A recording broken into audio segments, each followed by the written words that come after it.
Chess no pudo responder. Por un instante, se sintió arrancado de su realidad, lanzado a un mundo extraño e hipnótico. Era como caer por la madriguera del conejo hacia un país de las maravillas, pero uno desprovisto de la encantadora y peculiar Alicia. Su entorno parecía estallar en colores intensos, vibrantes hasta el punto de ser casi insoportables. Todo a su alrededor se asemejaba a esos televisores antiguos con el tubo de rayos catódicos defectuoso, donde ajustar el contraste o el brillo no servía de nada para quitar ese resplandor que impedía distinguir algo en la pantalla. Tras unos minutos, la primera oleada de efectos comenzó a disiparse. De vuelta a la realidad, Chess balbuceó. ¿Qué demonios fue eso? Se llama plasma líquido sintético. Lo fabricamos aquí, respondió Hans con aparente despreocupación. ¿Y qué lleva? Insistió Chess, aún aturdido. Es un secreto, intervino Alex, esbozando una sonrisa cargada de complicidad. Hans le devolvió la mirada, y ambos rieron con una crueldad apenas disimulada. Supongo que podríamos decírselo ahora que es uno de los nuestros, ¿no? Comentó Hans, fingiendo reflexionar. Supongo que sí, admitió Alex con indiferencia. Hans acercó su silla a la de Chess y se inclinó hacia él. Le tomó la mano en un gesto que imitaba cierta fraternidad, solo para tomar después un cuchillo de filo impecable que descansaba sobre la mesa. Con la precisión de un cirujano, realizó un corte diminuto en el dedo del vikingo. Una única gota de sangre surgió y descendió lentamente hasta caer dentro de una copa vacía. Dicen que el elixir se extrae de la vida misma, murmuró Hans, con una ironía tan cargada que parecía susurrar directamente al alma de Chess. El cuchillo chocó contra la mesa con un sonido seco, rompiendo el breve silencio. Mientras tanto, Alex y un hombre de ademanes refinados se entretenían mofándose del joven camarero, cuyos rasgos orientales destacaban de manera inconfundible. Malditos chinos, son una plaga, gruñó Alexander, asegurándose de que el mozo lo escuchara. Soy tailandés, farfulló el camarero, con la furia contenida escrita en su rostro, antes de girarse hacia la cocina. Alexander y su acompañante estallaron en carcajadas. Son todos iguales, remató Alexander con desdén. Chess permaneció inmóvil, con la mirada fija en la copa manchada. Un delgado hilo rojo se deslizaba por la impecable geometría del cristal, acumulándose lentamente en el fondo como un oscuro presagio. En un destello de lucidez, entre las sombras opacas de la droga, comprendió al fin la verdad detrás de las palabras de Hans. Esa sustancia no era más que el producto de un proceso cruel, destilada de la sangre de miles de incautos.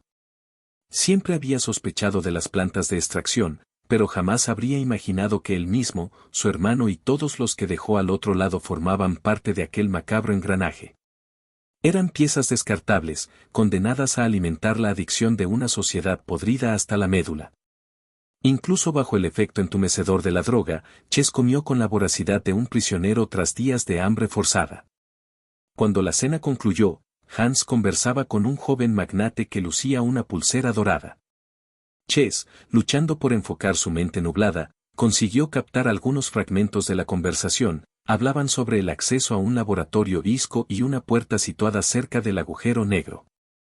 Sin embargo, al notar que Chess escuchaba, el joven interrumpió la conversación de forma abrupta. Alex se giró hacia el vikingo, despidiendo al joven magnate con un gesto cómplice.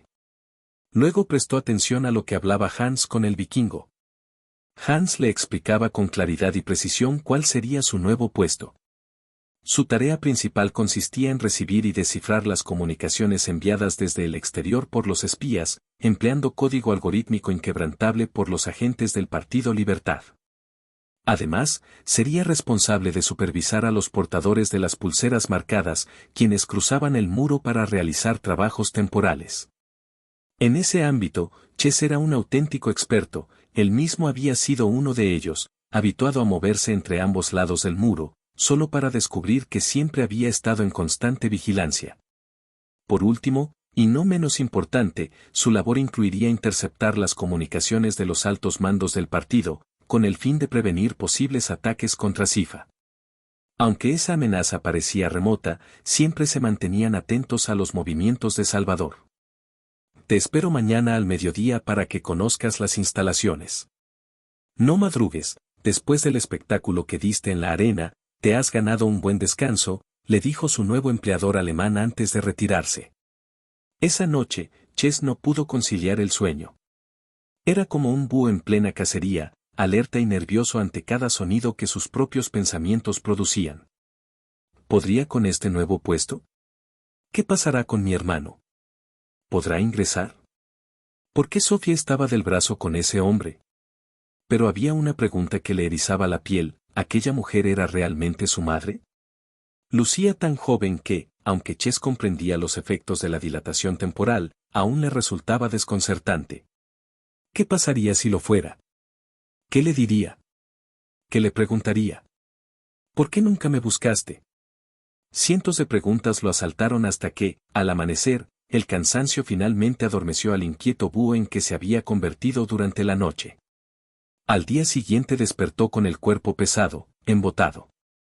Los moretones le palpitaban como si cada fibra de sus músculos hubiese sido golpeada por un martillo, y cada movimiento era una prueba dolorosa. Desde que se levantó de la cama hasta que salió de la ducha, sintió que su piel se había convertido en un traje de clavos afilados. Sería un buen momento para usar esas gotas, murmuró. No lo decía en serio, no era su estilo. Chess jamás habría recurrido, por decisión propia, a sustancias elaboradas con la sangre de esa gente que conocía allá afuera. Siempre había cuidado su cuerpo como un templo. Su musculatura firme era el resultado de años de entrenamiento constante y una dieta razonablemente sana. No podía calificarse del todo como saludable, porque en el lugar de donde venía, alcanzar las calorías que su cuerpo exigía era un lujo casi inalcanzable. Pero se las arreglaba. Había sostenido siempre que las drogas eran para los débiles, para quienes no podían soportar la brutalidad de sus vidas y buscaban consuelo en agentes externos. Sin embargo, una necesidad más fuerte que su propia voluntad lo llevó a usar el PLS. Solo una gota, Chess. Una gota no te hará daño, se dijo frente al espejo del baño, como un susurro que intentaba convencerlo. Entonces ocurrió, aquel traje de clavos que lo oprimía con cada respiración empezó a desvanecerse, como si nunca hubiese estado allí. El PLS tenía ese poder, el de hacerte sentir lo que desearas. Por eso era tan codiciado. Por eso tantos se rendían ante su promesa de placer y liberación. Por eso era tan adictivo.